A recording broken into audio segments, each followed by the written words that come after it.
ये फैसला कर लिया है कि अगर हमास फेल भी हो गया, नाकाम हो गया, तो वो इजराइल को किसी भी कीमत पर छोड़ेगा नहीं। ईरान ने रूस को ऐसे हथियार यहां पर मिलने वाले हैं जिनसे पहला हमला इजराइल और अमेरिका के अड्डों पर किया जाना फाइनल भी हो चुका है।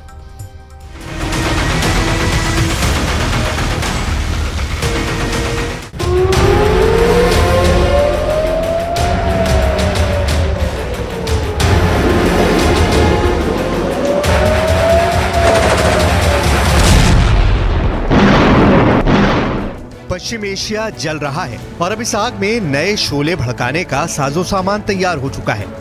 इजराइल और अमेरिका के लिए बहुत बुरी खबर ईरान से आई है। ईरान को मिलने जा रहा है सुखोई 35 फाइटर जेट और Mi-28 अटैक हेलीकॉप्टर। रूस से दोनों हथियार मिलने जा रहे हैं। इसके अलावा रूस से ईरान को याक 130 ट्रेनर जेट भी मिलेगा, जिससे ईरान के फाइटर पायलट्स की ट्रेनिंग और बेहतर हो जाएगी।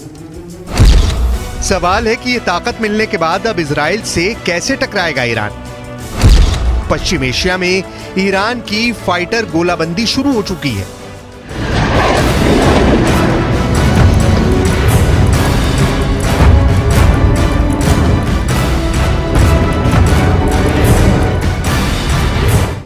जब इजराइल और हमास के बीच युद्ध खत्म नहीं हुआ है और नेतन्याहू कह चुके हैं कि हमास के एक एक कमांडर को चुनकर मारेंगे, तब इस युद्ध का लंबा खिंचने की पूरी गारंटी है। गाजा की आग कैसे पूरे पश्चिम एशिया को जला सकती है, इसका 1 महीने का ट्रेलर पूरी दुनिया ने देखा है। 15,000 लोगों की मौत तो सिर्फ शुरुआती कही जा सकती है, क्योंकि इजराइल का बॉम्बिंग मिशन अब गाजा से निकलकर बाहर भी जा सकता है और इसका सबसे बड़ा टारगेट अगर कोई बन सकता है तो वो है ईरान और साथ में वो मिलिशिया जो ईरान के साथ है। इसीलिए सुखोई 35 और Mi-28 अटैक हेलीकॉप्टर को लेकर रूस और ईरान की डील पर पूरी दुनिया में चर्चा हो रही है।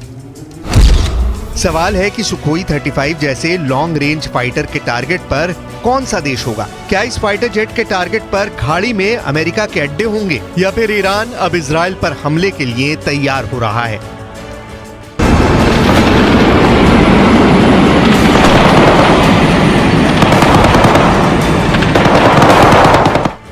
इससे पहले रिपोर्ट्स आ चुकी हैं कि ईरान के पायलट रूस के आधुनिक फाइटर जेट सुखोई 35 पर ट्रेनिंग भी ले चुके हैं और अब जल्दी ही ईरान को इन लड़ाकू विमानों की डिलीवरी भी मिल सकती है। जो रिपोर्ट्स मिल रही हैं उनके मुताबिक शुरुआत में ईरान को रूस से 24 सुखोई 35 फाइटर जेट मिल सकते हैं। तादाद तो इनकी कम लगती है, लेकिन ऐसे फाइटर ईरान की एयरफोर्स को गजब की ताकत देंगे, इसमें कोई शक नहीं। इस वक्त ईरान की एयरफोर्स को वो रेंज चाहिए जो इजराइल तक उसकी पहुंच आसान कर दे। इस वक्त ईरान की एयरफोर्स को नई टेक्नोलॉजी वाले फाइटर जेट चाहिए जो इजराइल और अमेरिका के जेट से टक्कर ले सकें, उन्हें दूर से ही टारगेट कर पाएं। इस वक्त ईरान को ऐसी फायर पावर चाहिए जो उसकी जमीन पर हमला करने वाली बड़ी फोर्स को मिटाकर रख दे।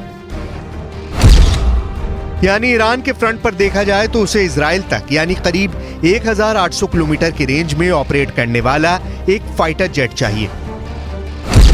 सुखोई 35 के आने से ईरान की जरूरत काफी हद तक पूरी हो जाएगी। साथ में उसे अपने समुद्री मोर्चे पर घुसपैठ करने वाली फोर्स को रोकने के लिए अटैक हेलीकॉप्टर भी चाहिए और उसकी ये डिमांड Mi-28 जैसा अटैक हेलीकॉप्टर पूरी करेगा। यानी अगर ईरान पर वैसे ही हमला हो जैसे 2003 में इराक पर हुआ, तो उसके अटैक हेलीकॉप्टर हमलावर फौज को रोक सके। इनमें सुखोई 35 ऐसा कमाल का फाइटर जेट है जिसका इस्तेमाल रूस अभी यूक्रेन के खिलाफ भी कर रहा है और लॉन्ग रेंज टारगेट्स के अलावा एयर डोमिनेंस में इस फाइटर का कोई जवाब नहीं। इस फाइटर जेट के मुकाबले में यूक्रेन के पास भी कुछ नहीं है और इसे रोकने के लिए ज़ेलेंस्की फिलहाल नेटो से मिले एयर डिफेंस सिस्टम पर ही निर्भर है। इसीलिए सुखोई 35 और इसकी फायर पावर की कुछ खास बातें जान लीजिए। आपको इस वेपन सिस्टम के टारगेट समझ में आ जाएंगे। रूस अब सुखोई 35 की बहुत ही आक्रामक मार्केटिंग भी कर रहा है। सुखोई 35 चौथी जनरेशन के आगे का लड़ाकू विमान है। सुखोई 35 बहुत ज्यादा खतरनाक है। इसमें passive electronically scanned array radar लगा है जो 400 किलोमीटर के दायरे में टारगेट को पहचान सकता है। कुल मिलाकर ये भारत के सुखोई 30 MKI का आधुनिक रूप है, जिसमें ज्यादा मजबूत इंजन है। ये थ्रस्ट वेक्टर कंट्रोल के साथ क्लोज एयर कॉम्बैट में दुनिया का सबसे बेहतरीन जहाज कहलाया जाता है। इसकी सटीक बॉम्बिंग सीरिया और यूक्रेन में मिसाल बन चुकी है। ये वो फाइटर है जिसने सीरिया में ISIS की कमर तोड़ दी।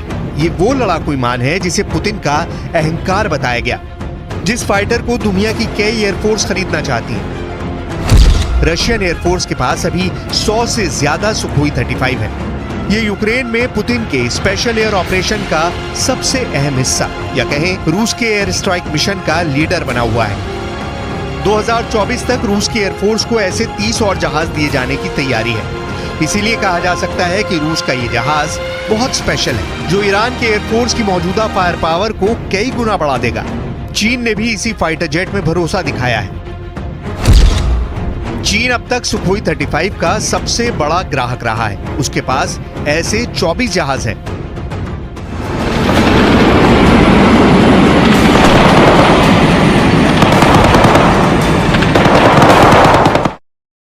ईरान और रूस की इस डील पर इजराइल की बहुत पैनी नजर है। इजराइल के पास ईरान से कई गुना बेहतर फाइटर जेट है। उसके पास F-35 स्टेल्थ फाइटर भी है। उसके पास F-16 और F-15 जैसे लड़ाकू विमान भी है। लेकिन इसके सामने सुखोई 35 आया तो बराबरी की टक्कर दे सकता है, इसमें कोई शक नहीं है। फिलहाल पूरा खेल गाजा को बचाने का है और नेतन्याहू नहीं चाहेंगे कि उनका एंटी हमास मिशन किसी भी तरह से कमजोर पड़े, चाहे इसमें कितना भी वक्त क्यों न लग जाए। अगर इजराइल के एंटी हमास ऑपरेशन में कोई देश रुकावट बन सकता है तो वो है ईरान। और ईरान के मजबूत होने का मतलब है कि इजराइल की अपने दुश्मनों पर पकड़ कमजोर पड़ जाएगी। ईरान के पास सुखोई 35 आएगा तो जाहिर है कि ईरान ज्यादा ताकतवर बनेगा। और इसकी बड़ी वजह रूस ही है, क्योंकि आज वो ईरान को अपना सबसे खतरनाक फाइटर जेट देने को तैयार है। देखा जाए तो चाहे फाइटर जेट हो या फिर ड्रोन, रूस और ईरान ने अपने रिश्तों को बहुत शातिराना तरीके से ढककर आगे बढ़ाया है। यूक्रेन युद्ध में पुतिन इतनी तबाही कभी नहीं मचा पाते अगर ईरान ने रूस की मदद ड्रोन देकर ना की होती। इसीलिए यूक्रेन में रूस ईरान के ड्रोन से बहुत बड़ा मैसेज लगातार देते रहे। इससे साफ जाहिर है कि रूस और ईरान के बीच रिश्ते बहुत ही सीक्रेट रहे हैं। यही वजह है कि ईरान और रूस के बीच संबंधों से अमेरिका और इजराइल दोनों बौखलाए हुए हैं। एक तरफ से अब पुतिन ने युद्ध वाला कंट्रोल ईरान में शिफ्ट कर दिया है। अब ईरान और सऊदी अरब के समझौते या कहें कि तनाव कम होने से दो देशों को सबसे बड़ा नुकसान होने वाला है। इनमें से जाहिर है कि एक अमेरिका है और दूसरा इजराइल है। इजराइल को उम्मीद रही है कि ईरान को एक साझा दुश्मन साबित करके वो सऊदी अरब की तरफ दोस्ती का हाथ बढ़ा सकता है। लेकिन अब ईरान और सऊदी अरब का समझौता इजराइल के ख्वाब पर पानी फेर सकता है, क्योंकि सऊदी अरब नहीं चाहेगा कि ईरान से उसके सुधरे हुए संबंध इजराइल की वजह से फिर खटाई में पड़े। ईरान की एयरफोर्स जिस तरह से मजबूत हुई है उससे सऊदी अरब को कोई दिक्कत नहीं, लेकिन अब इजराइल में ईरान वाली खतरे की घंटी बजने लगी है।